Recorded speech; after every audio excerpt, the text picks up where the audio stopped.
Woo! What's happening, peeps? What a wonderful, wonderful day. Mental stuff happening. I was going to do a little vlog on like some of the work we're doing to the house.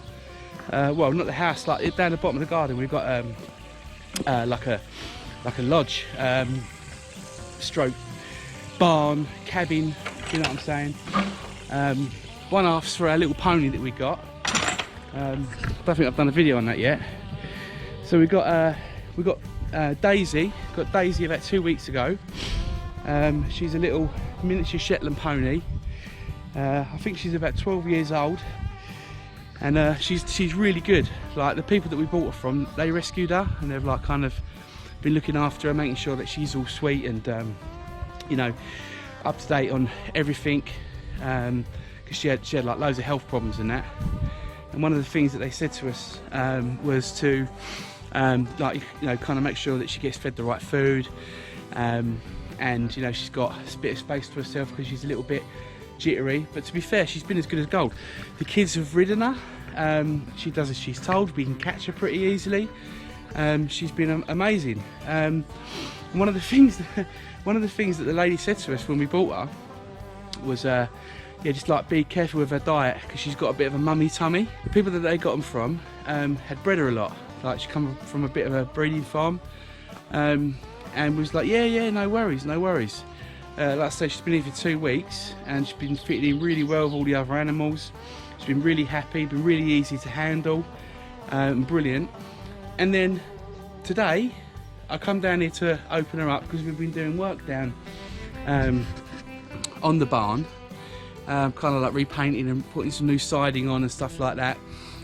So I was going to show you about what we've been doing. Anyway, so I've come down this morning and so I've come down this morning and opened the barn as I usually do, and I couldn't believe my eyes. Daisy's had a little baby, which no one knew about. The people that we bought her from didn't know. We didn't know. No one said anything to the people that we bought her from, where they got her from, if that makes sense. And here we go. We've got 2 ponies now. I won't get too close because well, she's having something to eat. And Daisy is being a little bit protective. She's doing what mummies do. She's being protective, doing a good job. And it made me a little bit sad really that we didn't know, because we would have done a bit more research and took steps to make sure that everything was kind of like correct for her. But everything seems to have been fine. I mean, it could have been the other way. We could have woke up this morning, I could have had a dead foal and a dead pony that we've only had for 2 weeks, and we'd have been absolutely devastated. But luckily, everything's really good. The baby horse is feeding. Mummy's doing everything that she's meant to be doing. He's on his feet. We don't know if it's a boy or a girl yet. Ain't got a clue. But of all the things I've woken up to in the morning, this is probably the most maddest, funniest, incredible thing that I've ever actually woken up to. Like I said in other videos and that, we've only been doing this since October. We moved into the new house in October, and when we moved in, we had 3 chickens. We had 3 chickens, 3 ducks, 2 dogs, and that's it. And now we've got, God, 9 ducks, 10 chickens, 2 turkeys, 4 goats, 2 horses now, 2 pigs, and it just keeps growing and growing, and it's amazing. It's absolutely amazing. But to wake up to see this little guy this morning, I'm absolutely buzzing. Absolutely buzzing. The most maddest thing. I can't think of anything that's more madder than waking up to find out that your horse that you had no idea was pregnant has had a baby. You know, because we've never even had a horse before, let alone one that was pregnant or has given birth. But yeah, I was a little bit sad that it would have been nice if we knew, because maybe we could have been there or had a vet on standby, you know, because things can happen. But thank God it hasn't. Everything's been really good. Everything's been really lucky. But anyway, this is what I was going to show you. So we started doing some work. Here's the problem. So when we moved in, this gutter up here, this union's just split, and this whole back was completely full of thistles and overgrown. So you couldn't even really see. You can't, from here, you can't tell that the guttering's been split like that. But what's happened is, because this ground is so high, it's rotted the plate and it's rotted every single joist the whole way along, all the way along the bottom. Every single one of them is completely rotted away. Technically, the whole back of this barn is sitting on nothing, on thin air. It's just the sides that are holding it all together. And it was well built, just not well thought out. We've been having to take the siding off. So we've had to take all the cladding off, all the way down to the bottom, repair all the joists, put a new plate. That's what we've done on this side. If you've seen the other videos with the rat problems that we've been having, we've gone for metal. So we've got galvanised metal siding now. It goes right down to the bottom, so the rats can't dig their way in again.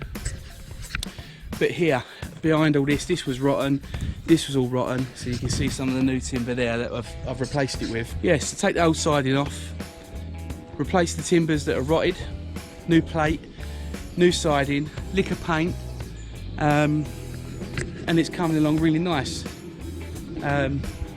We got what you can see done yesterday, so it's coming along really nicely. And down here as well, this side is not too bad. That's what it should look like, you know. Although the ground's still a little bit high for my liking, luckily all of these joists have survived. This corner needs a bit of attention because it's all gone. It's all gone. There's nothing left of it. It's rotted away. So that's what's going on there. I'll update you when we've done a little bit more and everything. The idea on the inside of, so we've got, on this side we've got the horses. Can't believe I'm saying we've got horses now. We had one yesterday. So that's the little stable. But in here, this is where we had all the problems with the rats and everything. So at the minute we're just using it for storage, but eventually when we build our new chicken coops, which I'll show you in a minute where they're going to go, this will be like the nursery for the baby rabbits, for the baby chicks, and that sort of thing, for them to kind of grow on. But this area here,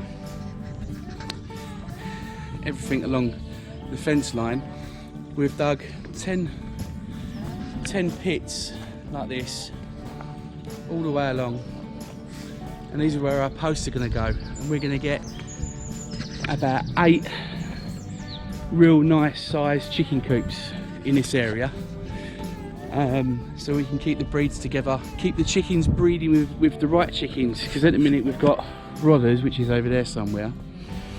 He's like breeding with everything, so all the eggs that we get, they're all fertilised, but they're all mixed breeds, and the idea is to get breeds that are all the same breed.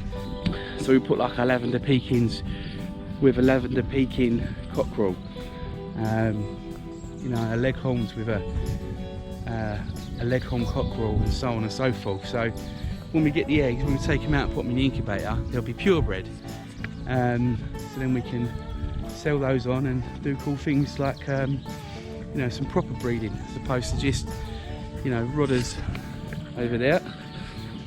Rodders is a G. Rodders is just doing whatever he likes with whoever he likes to do it with, and we're just getting loads of mongrels. And then we've got these Appleyard ducks. That's an Indian runner there and a khaki Campbell at the front, so we'll be able to put them all together and let them breed with the right species and get purebreds, if that makes sense. And today what we're doing, me and my old mate Ben, we're emptying the old duck pond out, and we're going to be fitting a proper liner, because I just put a tarpaulin in there to get us started, but we're going to put a proper liner in there now, and we're going to dig it in around the edges, put some edges on there, so that'll be another video as well. Yeah, job's a good one, loving life.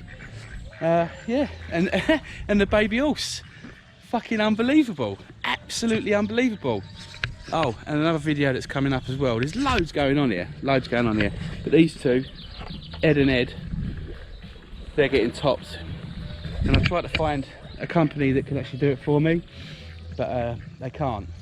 And they don't do poultry, they only do pigs.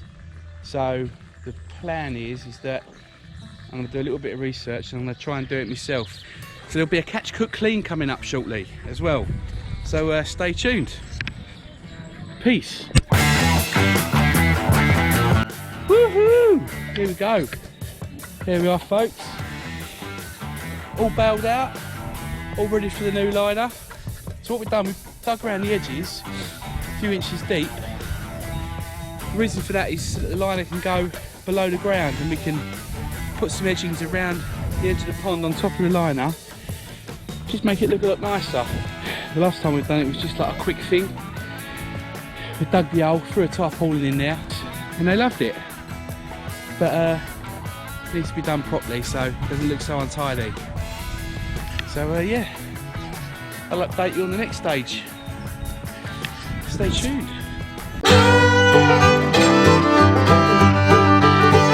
Woohoo! Line is in. Well, that be. Steph ordered the size of the liner and she smashed it because she's got one that's just oversized, really.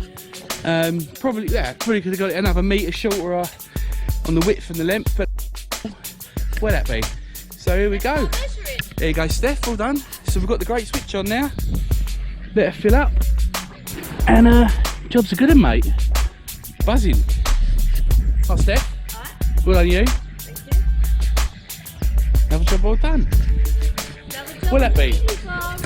Another job in the heating farm.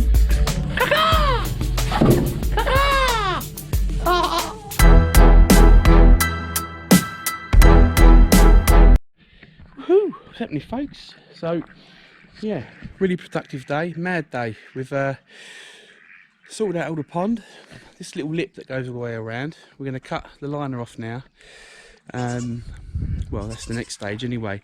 Cut the liner off and we're going to bed some patio slabs or some rocks or boulders or some paving around the edge of the pond, so that then when we backfill from this line up to where the edging's going to be, you know, just stops whatever that is, whether it be earth or grass or stones or wood chippings, going into the pond. Because we'd already dug the pond and everything, we just took the old liner out, pumped the water out.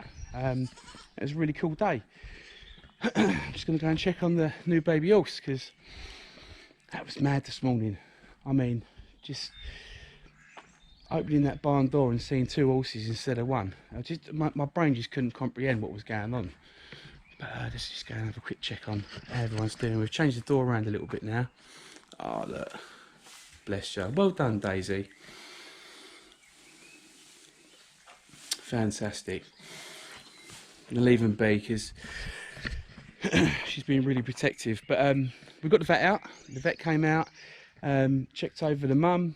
Mum's fine. Baby's fine. Absolute miracle.